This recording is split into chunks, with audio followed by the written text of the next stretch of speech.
few years ago, early in the evening, I was walking out in the woods, just kind of walking along a trail, when all of a sudden, some huge object, no warning whatsoever, and this enormous object just goes right past me. Now it's dusk, almost dark, just scared the living daylights out of me. And I realized as I watched it, what had went by was an enormous, probably barn owl. Now, barn owls can have wingspans like 4 feet wide, but they are like the stealth fighters of the bird world. They can fly in almost total silence.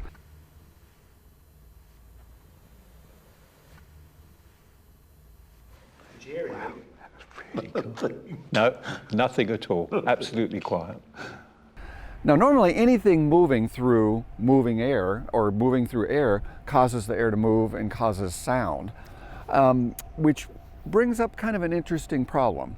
The silence with which an owl can fly ties in to a problem computer designers have.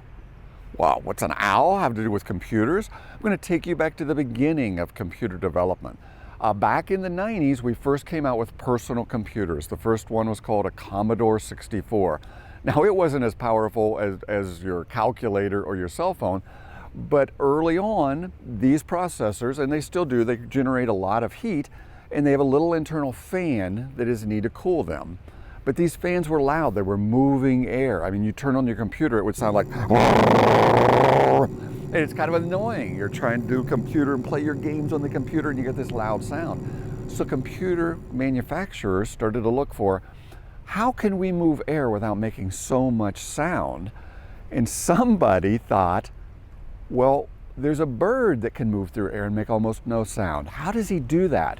They discovered that owls have fringes on their feathers. On their flight feathers, they have a little notch, and it disrupts the airflow in order that it's not as turbulent, and it reduces the sound significantly. It's how owls can fly in almost total silence.